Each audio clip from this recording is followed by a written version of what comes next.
$5 Games presents Tales of Zestiria. If you're familiar with games in the Tales of series, feel free to jump to the time on the screen. Since the release of Tales of Symphonia in 2003, the Tales of series has stuck to the same formula. Each takes about 40 hours to beat if you ignore all the side quests, 80 hours if you do all the side quests, and about 100 hours if you include some grinding. And if that's too much, several of them were made into animes. Each game is 4-player during combat. Out of combat though, only one person walks around talking to people and traveling to the next destination. For context, I've been through Tales of Symphonia and Symphonia 2 3 times, as well as Abyss and Zestiria once each. The AI is adequate in each of them if you don't have people to play with. Each Tales of game has an amazing in-depth plot, unique fun characters, several cities, well-done plot twists, varying environments, and varying RPG elements. However, the core parts of the gameplay are the same in each game, as well as certain plot elements, such as the plot twist regarding the church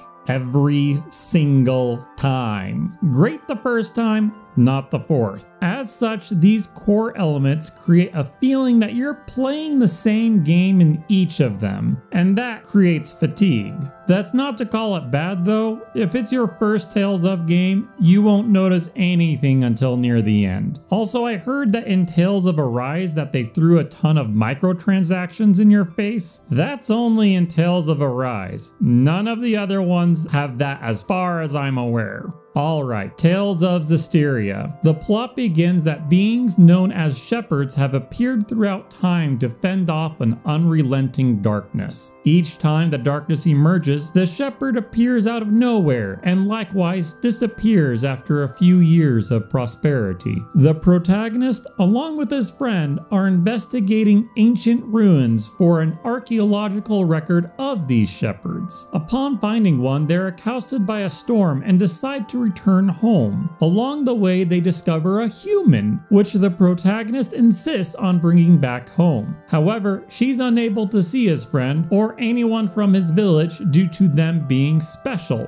which I hope they keep up as long as possible, because having no one but the protagonist see this guy most of the game could be hilarious. Or even better, that he just ends up being crazy. Anyways, the gameplay consists of wandering around and battles. Notable features for wandering around is that there's an indicator now for when people have something more to tell you. There's also skills for noticing obelisks on the map. Investigating these obelisks raises your maximum AP, which you can use here. And those are different than skills, which come from your equipment. And if you have enough of a certain element, they provide an additional bonus.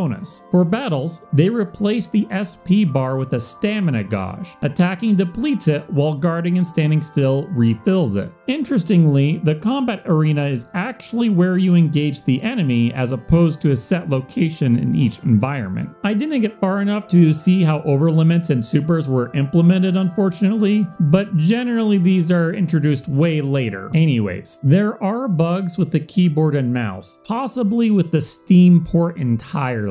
Like when I opened the menu in battle, I got a different set of controls each time. Likewise, there's not a keyboard only mode. You have to use the mouse in order to play the game, and the default controls require you to have both hands on your keyboard at times as well. Also, one of the default mapped keys is the caps locked key, which led me to quite the surprise when I exited the game. However, the display settings were correct when I launched the game, which has been a rarity as of late. Overall, it's another Tales of game. If you haven't picked one up, start with Symphonia. If you want to go through another amazing plot line with great characters, pick up this one. Subscribe. I do 5 games each week until I get to 100 videos. That's a wrap for this game. Consider picking this game up instead of an imaginary friend.